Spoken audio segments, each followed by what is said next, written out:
Oke, Assalamualaikum warahmatullahi wabarakatuh. Halo adik-adik sahabat juara, gimana kabarnya hari ini? Semoga semuanya sehat-sehat ya di rumah ya.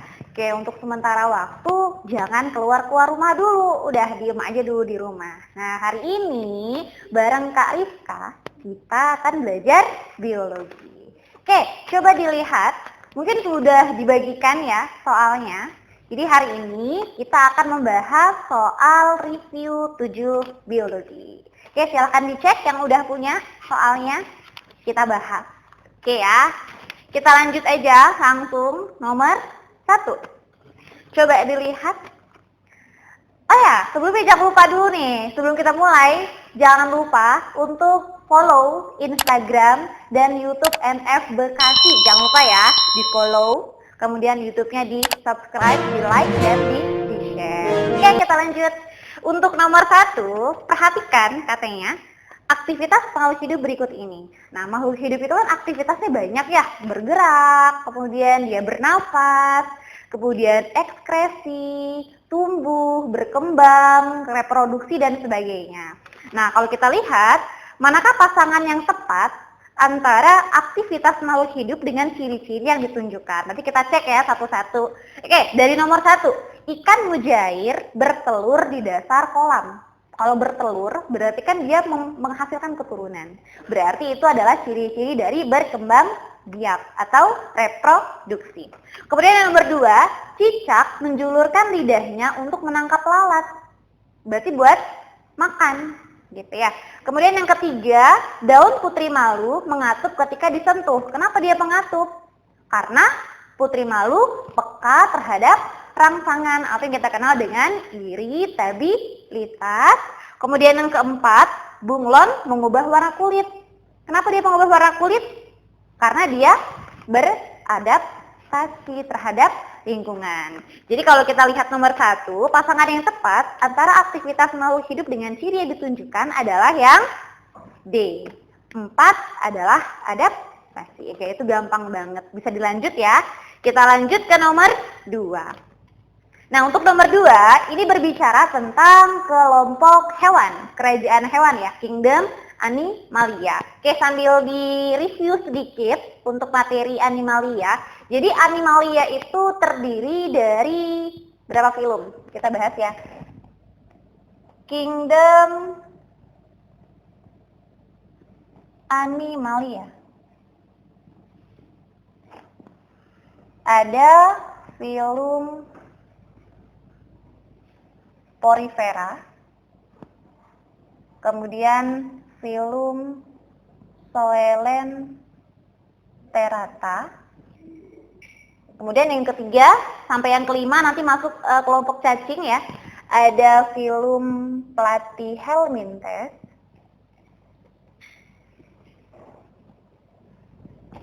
kemudian yang keempat film Nematelminthes, kemudian ada Annelida, kemudian film Mollusca, film Arthropoda,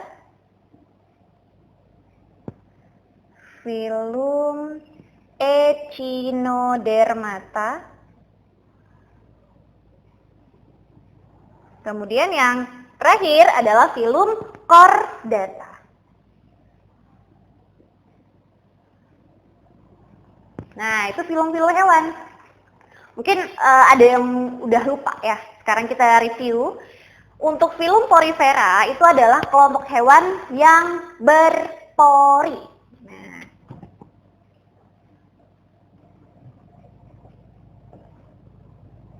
berpori.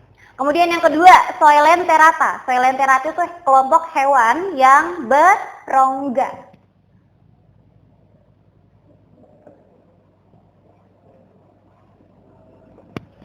Platyhelminthes, Nematelminthes sama Annelida itu kelompok cacing. Kalau Platyhelminthes itu cacingnya pipih. Tahu pipih ya? Gepeng lah gitu. Kalau Nematelminthes itu cacing gilik. Kalau Annelida cacing gelang. Kalau moluska itu hewan yang tubuhnya lunak.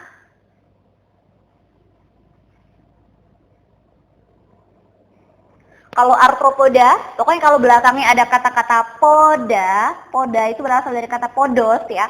Podos itu artinya kaki. Jadi arthropoda itu adalah kelompok hewan yang kakinya berbuku-buku dan kadang diikuti juga dengan badan atau tubuh yang berbuku-buku. Jadi kaki berbuku-buku. Oke, kemudian yang ke-8, filum Echinodermata. Kata akhirnya derma. Derma itu kan kulit ya. Jadi Echinodermata itu adalah kelompok hewan yang kulitnya berduri.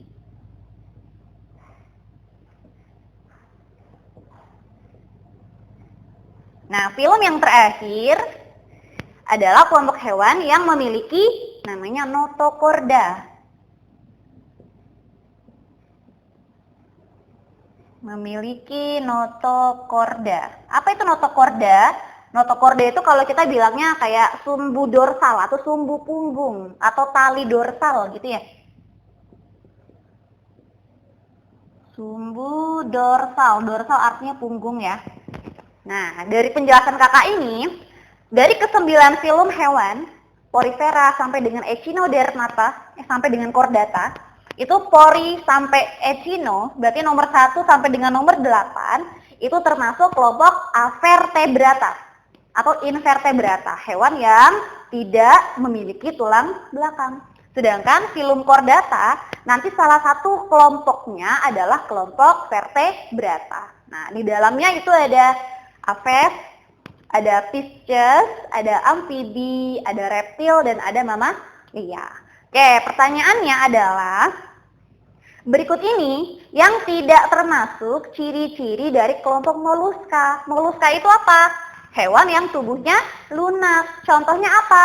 Ada cumi-cumi, ada sotong, kemudian ada gurita, terus ada siput, bekicot, bisa juga kerang, itu kan lunak semuanya ya. Nah, manakah yang bukan ciri-ciri dari moluska? Kita lihat opsinya. Yang A, bertubuh lunak. Benar. Kemudian yang B, tubuh bercangkang. Benar nggak? Benar, ada yang bercangkang kan. Contohnya apa tadi? Siput, bekicot, kemudian kerang, bercangkang kan. Walaupun tidak semuanya bercangkang ya. Yang tidak bercangkang itu contohnya gurita. Berarti kan benar juga tuh tubuh bercangkang. Kemudian memiliki rongga mantel. Nah, moluska itu tubuhnya ada massa visceral. Massa visceral itu yang lembut tadi, yang lunak. Makanya disebut hewan bertubuh lunak.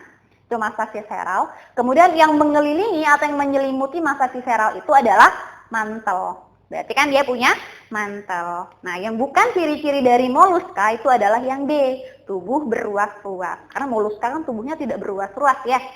Oke, itu nomor 2. Yang nomor 2 jawabannya D. Kemudian yang nomor 3, jagung merupakan salah satu contoh tanaman berkeping biji satu atau yang kita sebut dengan monokotil. Lawan monokotil adalah dikotil ya, berkeping biji 2.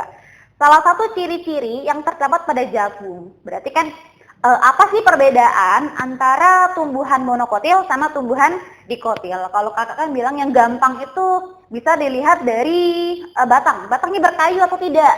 Kalau berkayu, dikotil. Ya, kalau tidak berkayu berarti monokotil. Tapi kita tidak membicarakan tentang berbiji terbuka ya. Pokoknya kita berbicara tentang tumbuhan berbiji tertutup. Ini kakak hapus ya, kita lanjut.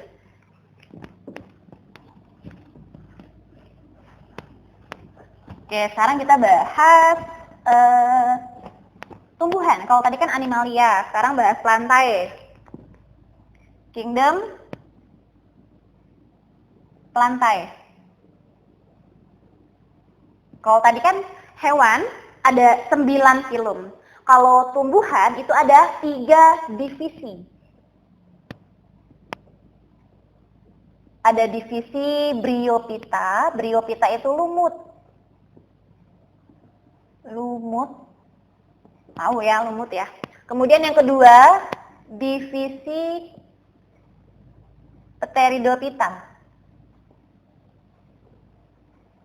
Pteridophyta itu kelompok tumbuhan paku atau tumbuhan pakis. Kemudian yang ketiga, divisi Spermatophyta.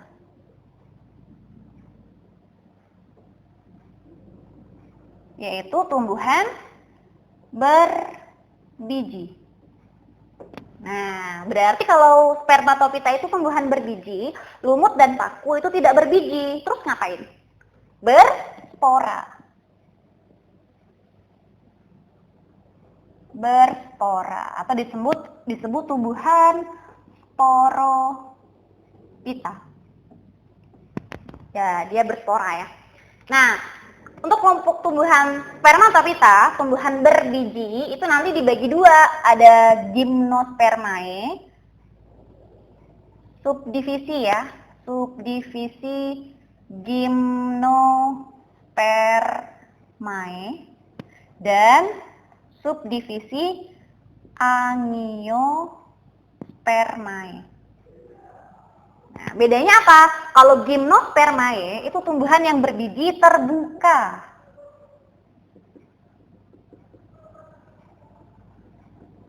Kalau Angiospermae berbiji tertutup. Bedanya apa? Kalau berbiji terbuka berarti bakal biji tidak dilindungi oleh daun buah. Kalau yang tertutup bakal biji dilindungi oleh daun buah. Nah, yang berbiji tertutup nanti dibagi dua kelas. Ada kelas monokotil, ada kelas dikotil. Mono artinya satu, yaitu kelompok tumbuhan berkeping biji satu. Berkeping biji ya, ingat bukan berbiji. Karena kalau berbiji satu, berbiji dua beda lagi. Ini berkeping biji satu. Kalau dikotil berkeping biji dua. Berkeping biji dua. Nah, perbedaan monokotil dan dikotil itu dilihat dari apa? Bisa dari akar. Kalau monokotil akar serabut. Kalau dikotil akarnya tunggang. Kemudian dari penampang melintang dari batangnya. Kalau monokotil pembuluh angkutnya tersebar. Ini bisa dilihat di penampang melintang batangnya ya. Batang. Kalau untuk tunggang itu pembuluh angkut batangnya teratur. Pembuluh angkut batang teratur. Kemudian bisa dilihat dari batangnya berkambium atau tidak. Tadi kakak bilang kalau yang dikotil itu yang berkayu. Berarti dia berkambium. Jadi kalau berkayu itu pasti punya kambium. Kalau dia punya kambium, maka tumbuhan itu punya kemampuan untuk melebar pertumbuhannya. Atau pertumbuhan sekunder. Kan pertumbuhan ada dua ya. Pertumbuhan memanjang, primer, sama pertumbuhan melebar, sekunder. Semua tumbuhan pasti memanjang. Berarti semua tumbuhan pasti melakukan pertumbuhan primer, tapi tidak semua tumbuhan melebar. Karena tidak semua tumbuhan punya kambium. Gitu ya. Jadi kalau dikotil itu punya kambium, sehingga dia bisa tumbuh ke samping, melebar. Sedangkan kalau monokotil tidak punya kambium, sehingga pertumbuhannya tidak bisa ke samping. Contoh gampangnya apa sih? Contoh gampangnya kalau monokotil itu jagung, padi, tebu, bambu gitu ya. Kemudian kalau dikotil ya gampangnya pohon mangga, durian, jambu, itu termasuk dikotil. Dan nanti juga bisa dilihat dari bentuk tulang daunnya. Gitu ya. Kita sambil cek. Pertanyaan nomor 3 tadi adalah ciri-ciri yang ada pada jagung. Tadi jagung adalah kelompok monokotil. Berakar tunggang, salah, karena tunggang itu dikotil. Batang beruas dan tidak bercabang. Kalau cabang itu hanya ada pada tumbuhan yang berkambium. Ingat ya, cabang hanya ada pada tumbuhan yang berkambium. Karena jagung tadi termasuk monokotil, dan monokotil itu tidak berkambium, berarti dia tidak bercabang. Jadi udah ketahuan, nomor 3 jawabannya B. Itu ya, kalau untuk tulang daun menjari, enggak kan? Karena kalau jagung itu tulang daunnya sejajar, kemudian batang berkambium juga tidak, karena jagung itu termasuk monokotil. Oke, itu untuk nomor 3. Kita lanjutkan ya. Untuk nomor 4. Oke, nomor 4, kegiatan ramah lingkungan yang dapat dilakukan untuk mengurangi penumpukan sampah rumah tangga atau domestik. Sampah rumah tangga, berarti kalau sampah rumah tangga misalnya apa nih? Misalnya ibunya masak kangkung gitu ya, kan ada tangkai yang nggak kepake, yaitu sampah rumah tangga, kurang lebih seperti itu. Nah, kira-kira untuk mengurangi penimbunan atau penumpukan sampah itu, kira-kira diapain? Sampah rumah tangga itu kan bahan organik, maka dia bisa dijadikan sebagai pupuk. Jadi jawabannya yang mana? Yang C, daur ulang sampah sehingga bisa kita manfaatkan. Itu gampang ya, nomor 4 C.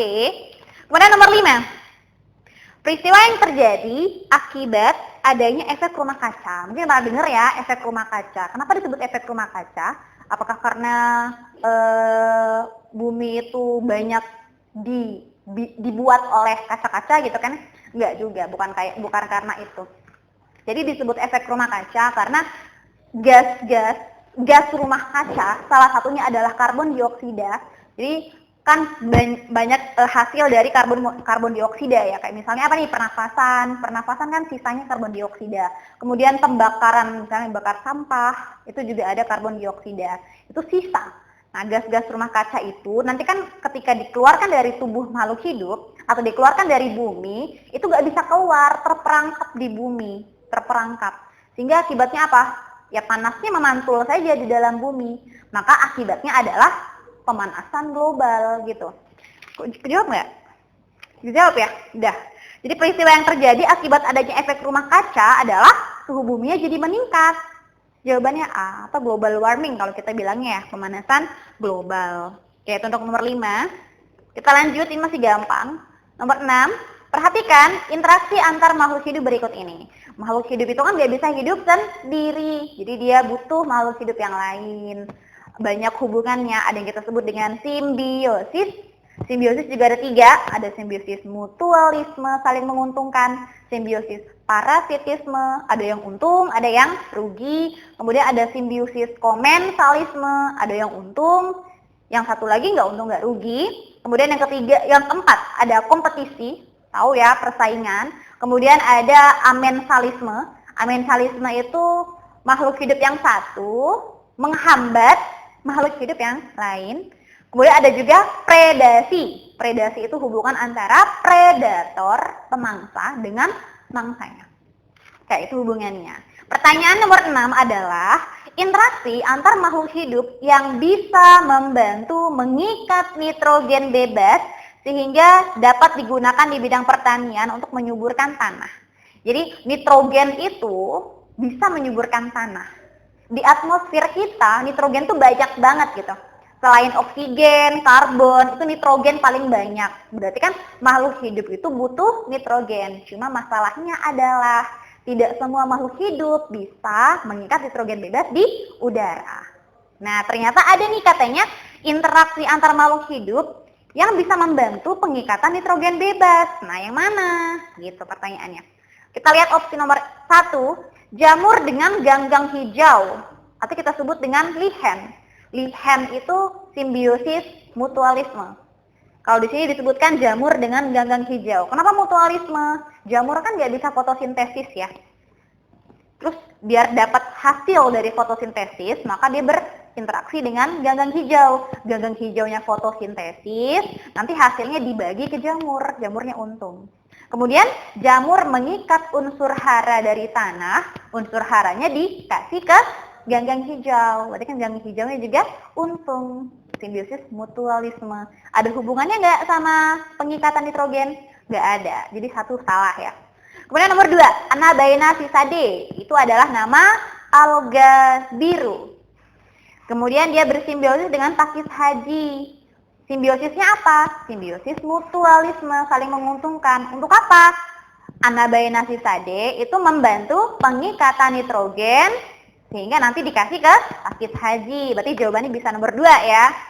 Oke, kemudian nomor 3, bakteri Rhizobium dengan akar tanaman polong-polongan.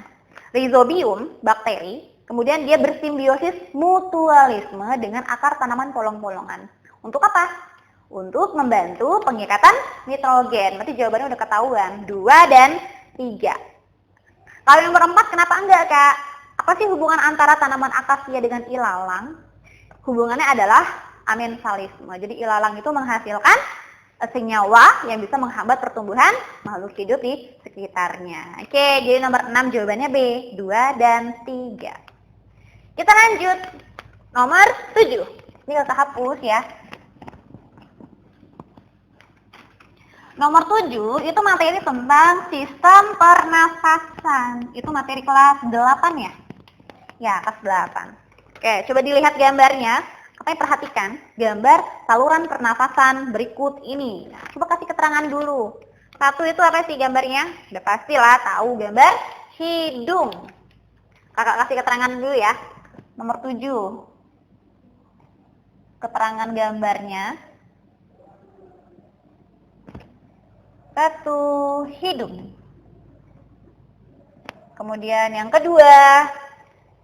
Nah, itu gambar apa tuh? Pokoknya kalau dia gambarnya ke arah tenggorokan, itu kan yang sepanjang itu ya tenggorokan. Cuma ada pangkal tenggorokan. Yang kalau dipegang, kalau cowok tuh gampang tuh pegang jakun. Nah, itu namanya laring. Atau kalau kita bilangnya pangkal tenggorokan. Nah, di sini nih ada jakun, ada pita suara, itu juga di situ. Kemudian yang ketiga, coba dilihat nomor 3 itu adalah batang tenggorokan, atau yang kita sebut dengan trakea. Batang tenggorokan. Oke, itu nomor 3. Kemudian nomor 4. Nomor 4 itu kan deket banget sama gelembung paru-paru ya. Gelembung paru-paru kan alveolus. Yang deket dengan gelembung paru-paru itu adalah bronchiolus. Jadi nomor 4 itu bronchiolus.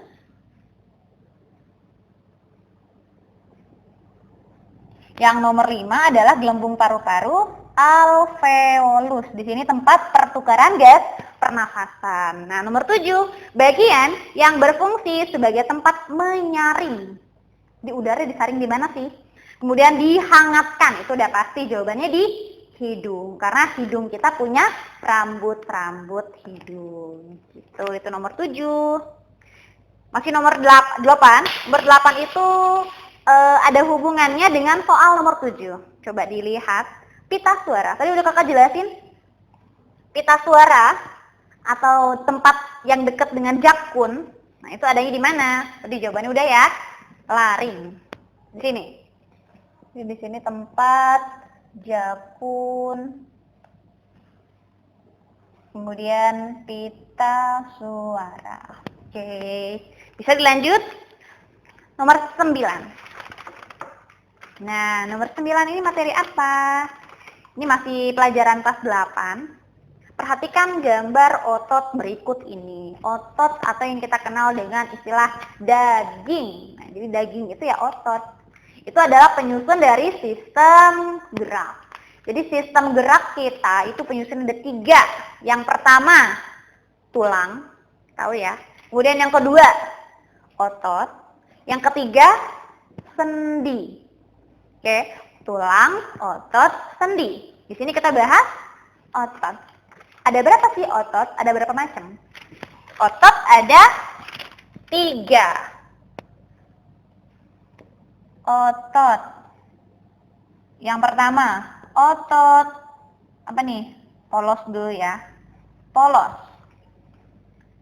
Kemudian yang kedua, otot lurik atau otot rangka. Kemudian yang ketiga, otot jantung. Nah, 3, otot polos, otot lurik atau otot rangka, dan otot jantung. Bentuknya gimana, Kak? Kalau otot polos, ya bentuknya kurang lebih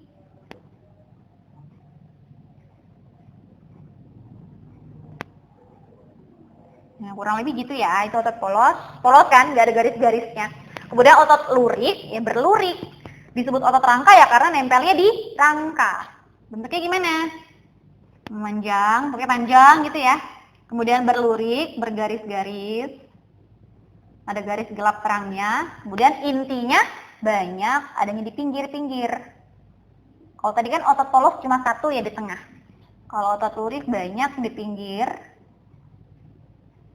Kalau otot jantung kurang lebih mirip sama otot rangka, cuma bedanya dia bercabang.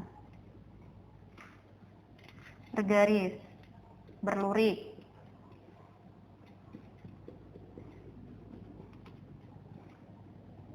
Kemudian intinya satu ya di tengah. Nah, letaknya di mana? Otot jantung ya letaknya pasti di jantung. Jadi kenapa jantung itu bisa kontraksi, bisa memompa darah? Karena ada otot, namanya otot jantung.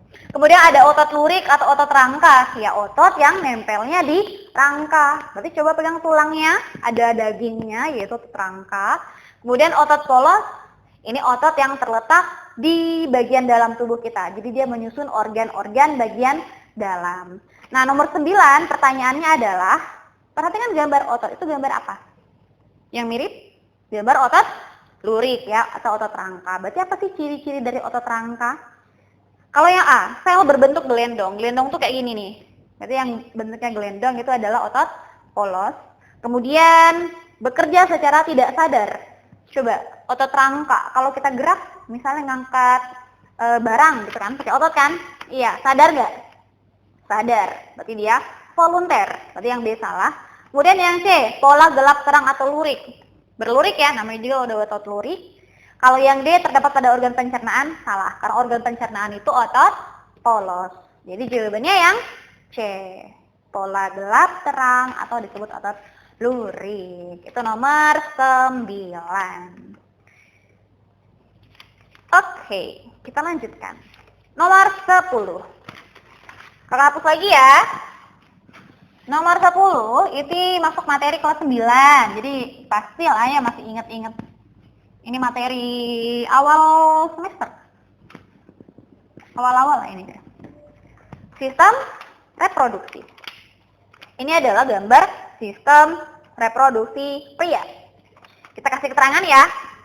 Keterangan gambar nomor 10. Sambil diingat-ingat. Nomor 1. Nomor 1 itu adalah gambar testis. Kemudian nomor 2, yang bungkus testis namanya skrotum. Kemudian yang nomor 3, saluran epididymis. Kemudian yang keempat, saluran panjang itu namanya vas deferens. Vas deferens. Kemudian yang nomor 5 itu vesikula seminalis. Vesikula seminalis atau disebut kantong semen.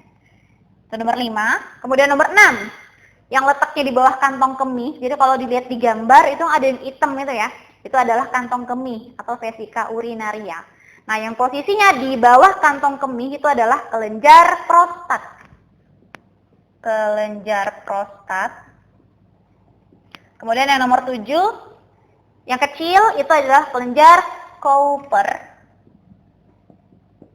Cowper atau bulbo. Bulbo itu gelembung. Bulbo uretra. Nah, yang nomor 8 itu adalah saluran uretra. Oke, keterangannya sudah. Kita lihat nomor 10. Bagian bernomor 1 berfungsi untuk, nomor 1 gambar apa? Testis. Tahu lah ya, testis itu adalah gonad, kelenjar kelamin yang berfungsi untuk menghasilkan gamet. Kalau pada pria, gametnya adalah sperma. Proses pembentukan sperma namanya spermatogenesis. Selain menghasilkan sperma, testis juga menghasilkan hormon testosteron. Yuk ketahuan jawabannya A. Tempat berlangsungnya spermatogenesis. Kalau yang B, K, apa itu? Pematangan sperma. Sperma dimatangkan di mana sih? Jadi kalau misalnya testis menghasilkan sperma, keluar spermanya ke mana lagi? Ke epididymis. Diapain? Dimatangkan. Disimpan sementara kemudian dimatangkan. Berarti pematangan sperma itu terjadinya di epididymis. Nomor 3. Kemudian setelah dimatangkan keluar lewat vas deferens menuju vesikula seminalis. Vesikula seminalis disebut juga kantong semen, berarti fungsinya menghasilkan cairan semen. Jadi yang C itu adalah fungsi vesikula seminalis. Kemudian nanti akhirnya dia akan lewat uretra, dari uretra dikeluarkan ke tubuh. Berarti yang D menyalurkan sperma keluar tubuh itu adalah fungsi uretra. Oke, itu untuk nomor 10. Nomor 11, masih ada kaitannya dengan gambar tadi. Berikut ini pasangan yang tepat antara nomor pada gambar dan keterangannya. Udah kakak tulis nih keterangannya. Kita cek A, 2, testis. Salah ya, 2 itu skrotum. Kemudian B, 3, epididymis. Udah pasti jawabannya yang B. Oke, kita lanjutkan lagi. Untuk nomor 12. Nomor 12 ini juga materi tentang, masih materi kelas 9. Sistem koordinasi. Jadi sistem koordinasi tubuh kita kan ada 3 ya. Ada sistem indera yang berfungsi menerima rangsangan dari luar. Kemudian ada sistem saraf yang berfungsi untuk meneruskan rangsangan itu. Kemudian ada sistem hormon. Sistem hormon yang nanti fungsinya adalah menghasilkan hormon. Nah, nomor 12, sistem saraf pada manusia berfungsi untuk apa? Apa sih fungsi saraf? Nerima rangsangan itu fungsi indera. Menghantarkan rangsangan dalam bentuk impuls listrik. Itu fungsi sistem saraf. Ya. Kalau yang C memberi respon, yang memberi respon kan bukan saraf ya. Kayak misalnya kaki kita keinjak paku, kemudian kita refleks ngangkat kaki kita. Berarti yang memberi respon adalah kaki kan ya, otot. Kalau yang D mengendalikan keseimbangan tubuh. Keseimbangan tubuh tidak hanya diatur oleh saraf sebenarnya, telinga juga kan mengatur keseimbangan tubuh. Ya, jadi nomor 12 jawabannya B. Fungsi sistem saraf itu menghantarkan rangsangan. Jadi rangsangannya dihantarkan kemana? Dari indera, dibawa ke pusat saraf, dari pusat saraf dibawa lagi menuju efektor. Gitu, itu untuk nomor 12. Kemudian nomor 13, masih sistem saraf. Nah, nomor 13 itu katanya adalah gambar sel saraf. Sel saraf atau yang kita kenal dengan istilah neuron. Neuron ya, bukan nefron. Kalau nefron ginjal, beda lagi. Keterangan gambarnya bisa dicek. Mana tuh gambarnya? Keterangan gambar nomor 13. Nomor 1. Nomor 1 itu penjuluran sitoplasma.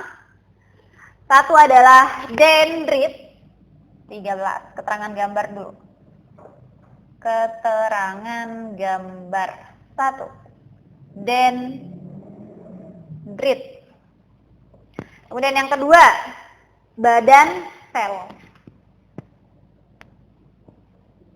Badan sel. Atau kalau kita bilangnya soma. Kemudian yang ketiga, inti sel. Kemudian yang keempat, gambar apa tuh? 4 itu ujung akson yang menggembung namanya bulbus akson. Bulbus akson. Kemudian nomor 5. Nomor 5 itu sel Schwann.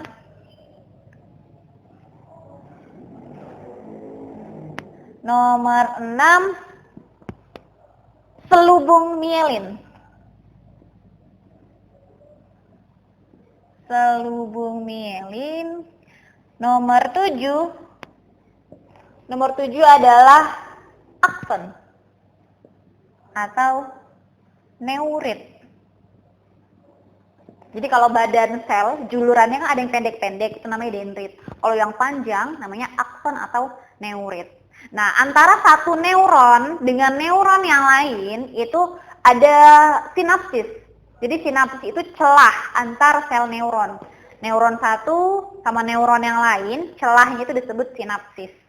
Nah, ketika ada rangsangan atau ada impuls, yang menerima adalah sel saraf bagian yang mana? Yang julurannya pendek-pendek. Berarti jawabannya apa? Nomor 13. Bagian neuron yang berfungsi menerima impuls saraf dari sel saraf lain adalah nomor 1, dendrit. Ya, jadi dari dendrit nanti dibawa ke badan sel, dari badan sel dibawa ke akson, kan nembus selubung mielin ya. Tapi ternyata selubung mielin itu tidak bisa ditembus karena dia sifatnya isolator, sehingga rangsangannya akan lompat lewat nodus transfer sampai ke bulbus akson, ke sinapsis, diterima lagi oleh dendrit sel saraf sebelahnya, dan seterusnya kayak gitu ya berlanjutnya. Oke, untuk nomor 13. Kita lanjutkan nomor 14. Nomor 14 itu gambar struktur dan tumbuhan ya. Itu gambar jaringan daun. Udah ada tuh. Perhatikan gambar jaringan daun. Kita kasih lagi keterangan gambarnya. Jaringan daun. Jadi kalau daun yang tipis itu kita potong secara melintang, kita amati di bawah mikroskop. Itu nomor berapa? 14. Nah, jaringannya apa saja? Nomor satu itu kutikula, zat lilin. Kutikula, itulah kenapa daun itu nggak bisa ditembus air kan? Karena dia punya kutikula. Kemudian yang nomor 2 itu jaringan paling luar. Kalau pada tumbuhan jaringan paling luar namanya jaringan epidermis. Itu epidermis atas. Kemudian yang nomor 3 itu adalah jaringan palisade. Jaringan palisade atau jaringan tiang. Bentuk selnya kan panjang-panjang ya, kayak tiang. Kemudian yang keempat adalah jaringan bunga karang atau jaringan spon. Kemudian yang nomor 5. Nomor 5 itu jaringan silem. Jaringan silem. Jaringan silem nama lainnya apa? Pembuluh kayu. Kemudian nomor 6 jaringan floem atau disebut pembuluh tapis. Nah, nomor 7 paling luar juga, tapi bagian bawah, jaringan epidermis bawah. Nah, pertanyaan nomor 14. Bagian daun yang berfungsi sebagai tempat membentuk karbohidrat. Membentuk karbohidrat itu adalah fungsi dari fotosintesis. Kan kita udah tahu kalau fotosintesis itu memang terjadi di daun. Nah, di mananya sih? Di bagian yang mana? Jadi fotosintesis itu terjadi di daun, tepatnya di daging daun atau kita sebutnya mesofil. Yang mana sih mesofil? Mesofil itu adalah palisade dan bunga karang. Jadi ini namanya mesofil. Disinilah terjadi fotosintesis karena di situ banyak terdapat zat hijau daun atau klorofil. Jadi nomor 14 jawabannya 3 dan 4. Itu nomor 14. Masih lanjut nomor 15 berkenaan dengan soal tadi. Jaringan silem dan floem. Nah, ikutin aja. Silem yang mana? Nomor 5. Floem yang mana? Nomor 6. Berarti jawabannya D. 5 dan 6. Oke, masih gampang ya. Lanjut nomor 16. Nah, nomor 16 ini masuk ke gerak pada tumbuhan. Masih ingat? Enggak, gerak tumbuhan. Gerak tumbuhan, jadi ternyata tumbuhan itu juga bergerak walaupun dia nggak pindah tempat. Jadi dia termasuk makhluk hidup kan tumbuhan ya, sehingga salah satu cirinya adalah bergerak. Kenapa bergerak? Karena tumbuhan iritabilitas, peka terhadap rangsangan. Nah, gerak tumbuhan ada berapa sih? Ini yang masih suka salah-salah nih. gerak tumbuhan. Yang pertama ada gerak endonom. Kemudian yang kedua ada gerak higroskopis. Kemudian yang ketiga ada gerak esionom atau etionom. Bedanya apa? Endo artinya dalam. Jadi gerak endonom itu adalah gerak tumbuhan yang mempengaruhi adalah faktor dari dalam tubuhnya sendiri. Jadi faktor internal. Lawan dari endonom adalah esionom. Berarti kalau endonom itu gerak tumbuhan karena faktor internal, kalau esionom itu gerak tumbuhan karena faktor dari luar, eksternal. Entahlah nanti faktornya adalah cahaya, entahlah kadar air, entahlah sentuhan, getaran, suhu, dan sebagainya. Kalau higroskopis itu gerak tumbuhan karena perubahan atau perbedaan kadar air. Jadi kadar airnya mengalami perubahan. Misalnya apa? Pecahnya biji polong-polongan, pecahnya kotak spora pada tumbuhan paku dan lumut, misalnya gitu. Nah, untuk gerak esionom itu ada 3. Ada gerak tropisme. Kemudian yang kedua ada gerak nasti. Yang ketiga gerak taksis. Ini aneh sering masuk ya, tropisme, nasti, dan taksis. Bedanya, kalau tropisme yang bergerak adalah sebagian tubuh. Sebagian tubuh. Tubuh siapa? Tubuh tumbuhan. Karena kan ini gerak tumbuhan. Sebagian tubuh. Kalau kita ngomongin tumbuhan itu kan tubuhnya ada akar, batang, daun, bunga, ya, biji, buah, dan sebagainya. Nah, kalau tropisme yang bergerak sebagian tubuh, entahlah akarnya saja, batangnya saja, bunganya saja, atau apa gitu ya. Nasti juga sama, yang bergerak sebagian tubuh. Bedanya apa? Kalau tropisme yang bergerak sebagian tubuh dan bergeraknya ngikutin arah. Misalnya ngikutin siapa? Cahaya. Contoh ya, batang tumbuhan tumbuh bergeraknya belok ke arah cahaya. Berarti kan yang bergerak batang sebagian tubuh kemudian ngikutin arah. Berarti ikut. Kalau cahaya namanya foto. Berarti kalau dia bergerak ngikutin arah, fototropisme. Berarti kalau nasti lawannya tidak mengikuti arah. Contohnya apa? Bunga mekar. Ya udah mekar aja kan, nggak ngikutin arah dia. Kalau taksis yang bergerak seluruh tubuh dan ikut. Misalnya euglena bergerak ke tempat yang ada cahaya. Yang bergerak siapa? Euglena. Euglena itu kan nama spesies. Berarti langsung setubuh-tubuh euglenanya pindah. Karena ngikutin cahaya namanya fototaksis. Gitu. Nah, pertanyaan nomor 16, stomata atau kita sebut dengan mulut daun, katanya berfungsi sebagai tempat keluar masuknya gas pernafasan pada daun. Gerak membuka menutupnya stomata itu termasuk gerak apa? Berarti kita harus tahu nih, stomata itu membuka menutup karena apa? Ternyata faktor yang mempengaruhinya lebih dari satu. Bisa karena air, bisa karena zat kimia, bisa karena cahaya. Berarti kan lebih dari satu. Maka disebut apa? Nasti kompleks. Jadi kalau rangsangannya lebih dari satu, kompleks ya dia. Kalau tadi kan satu-satu aja. Kayak rangsangannya apa? Cahaya, foto. Rangsangannya apa? Air, hidro. Rangsangannya apa? Zat kimia, kemo, dan sebagainya. Itu cuma satu-satu.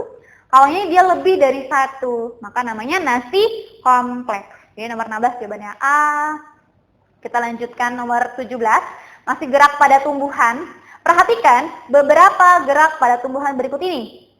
Mana sih ya benar? Kita cek satu-satu ya. Nomor 1. Ujung akar bergerak di dalam tanah untuk menemukan unsur hara. Berarti yang bergerak siapa? Ujung akar sebagian tubuh. Ngikutin apa? Unsur hara. Unsur hara itu kan bahan kimia. Berarti kemotropisme. Kemudian nomor 2. Ujung batang bagian tubuh bergerak ke arah cahaya. Berarti ngikutin cahaya. Fototropisme.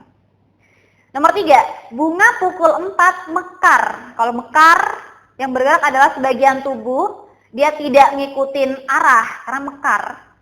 Pada saat sore hari berarti cahayanya ya, fotonasti. Kemudian yang keempat, kotak spora tanaman paku pecah saat kadar air berkurang. Berarti kadar air perubahannya termasuk gerak higroskopis. Jadi nomor 17, pasangan antara nomor dan nama gerak yang sesuai adalah, tinggal dicek, yang benar jawabannya adalah yang B. Nomor 2 itu fototropisme. Oke, itu nomor 17. Sekarang nomor 18. Nah, ini juga sering masuk. Dan kayaknya udah pada bisa nih, gampang. Itu adalah gambar penampang melintang dari batang. Batang apa? Batang dikotil. Itu nomor 18.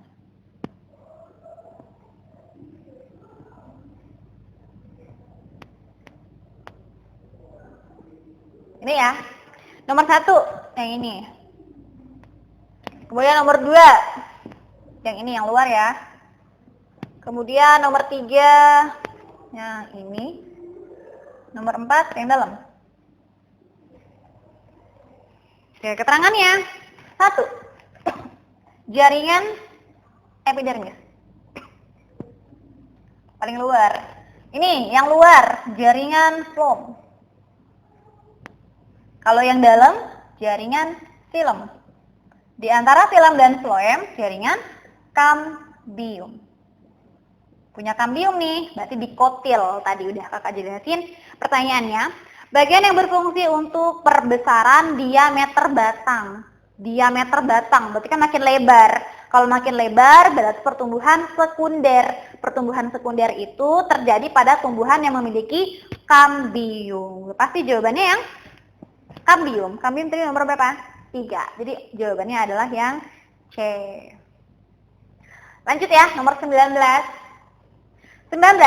Tumbuhan berikut ini memiliki kambium pada batangnya. Tadi kakak bilang apa? Kalau punya kambium, berarti biasanya batangnya berkayu.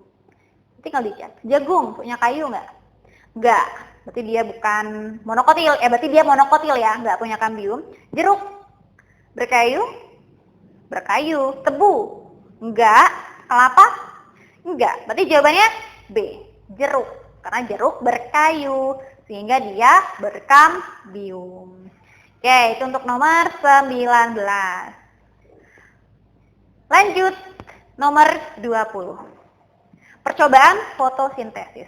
Biasanya, percobaan fotosintesis yang sering masuk di soal itu ada 2. Ada percobaan fotosintesis yang dilakukan oleh Ingenhousz.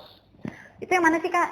Itu loh yang ada gambar suatu wadah, dalamnya diisi air, kemudian dikasih tanaman hidrilla, kemudian muncul gelembung-gelembung gas. Nah, itu Ingenhousz. Percobaan itu ditujukan untuk membuktikan bahwa fotosintesis itu menghasilkan gas oksigen. Tandanya adalah muncul gelembung-gelembung udara. Itu Ingenhousz, ingat ya. Kemudian yang kedua, percobaan yang dilakukan oleh Sachs. Percobaan yang mana, Kak? Ya, yang ini, yang nomor 20 ini. Nah, percobaan yang dilakukan oleh Sachs ini tujuannya adalah untuk membuktikan bahwa fotosintesis itu menghasilkan karbohidrat, menghasilkan gula, menghasilkan amilum. Caranya gimana? Di akhir tahapan pada percobaan yang dilakukan oleh Sachs ini, dia akan meneteskan, memberi tetesan. Pokoknya netesin daun dengan larutan lugol. Lugol itu untuk apa? Membuktikan bahwa ada amilum. Jadi kalau daun atau apapun itu kita tetesin lugol, kemudian warnanya berubah jadi biru tua, berarti dia positif mengandung amilum. Tapi kalau ditetesin nggak jadi biru tua, berarti dia tidak menghasilkan amilum. Nah, percobaan yang dilakukan oleh Sachs ini, jadi dia pakai daun, bayangin aja gini, gampangnya nih, daun, misalnya gitu ya. Ada bagian daun yang ditutup. Jadi ada daun yang ditutup, ada daun yang kebuka. Nah, ada cahaya. Nah, kalau ini ditutup, otomatis kan dia nggak bisa dapat cahaya kan ya? Maka yang ditutup tidak fotosintesis. Yang ini enggak fotosintesis. Berarti yang fotosintesis yang mana? Yang kebuka. Maka seharusnya di akhir tahapan Sachs ini, daun yang terbuka nanti warnanya berubah jadi biru tua atau agak hitam. Sedangkan kalau yang negatif tidak biru tua. Udah tinggal dicek. Jika daun yang telah direbus alkohol ditetesi lugol, bagian daun yang ditutup kertas karbon berwarna pucat, sedangkan yang tidak ditutup berwarna hitam.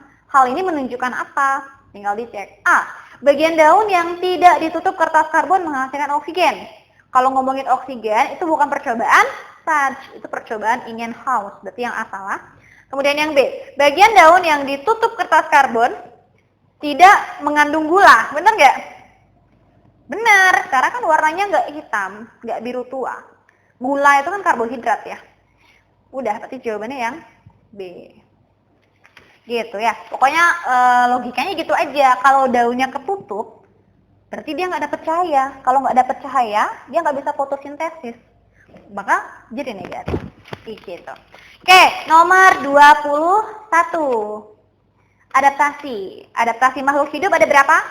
Itu pelajaran kelas 9 juga. Ada 3. Adaptasi morfologi, bentuk. Kemudian yang kedua, adaptasi fisiologi, fungsi organ tubuhnya. Kemudian yang ketiga, adaptasi tingkah laku atau kebiasaan. Pertanyaan nomor 21. Berikut ini yang termasuk contoh adaptasi tingkah laku. Kita cek. A. Herbivora mempunyai enzim selulase untuk membantu pencernaan. Kalau udah ngomongin enzim, itu kan berkaitan dengan fungsi. Berarti adaptasi fisiologi. Kalau yang B, bentuk. Nah, udah ketahuan, itu adaptasi morfologi. Kemudian yang C, pohon jati menggugurkan daun pada musim kemarau. Kenapa dia gugurin daun di musim kemarau? Untuk mengurangi penguapan. Berarti itu adaptasi apa? Tingkah laku, kebiasaan kan? Kalau yang D, orang yang hidup di dataran tinggi punya hemoglobin lebih banyak. Hemoglobin lebih banyak. Hemoglobin itu kan penyusun dari sel darah merah. Fungsi dari sel darah merah itu adalah mengikat oksigen.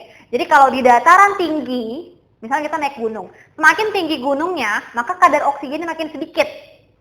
Karena kadar oksigennya makin sedikit, maka tubuh kita akan bekerja lebih banyak untuk mengikat oksigen. Caranya gimana? Meningkatkan jumlah oksigen, meningkatkan jumlah eritrosit ya, atau sel darah merah. Berarti itu fungsi ya, fisiologi. Maka yang adaptasi tingkah laku adalah yang C, pohon jati menggugurkan daun pada musim kemarau. Itu nomor 21. Lanjut, nomor 22, masih adaptasi fisiologi, bicara tentang ikan. Ikan hidup di air laut sama ikan hidup di air tawar. Bedanya apa? Nih, mana ya? Ikan laut. Kalau ikan laut kan berarti lingkungannya konsentrasi garamnya tinggi ya, berarti di dalamnya rendah. Ikan laut ini dia akan sering minum.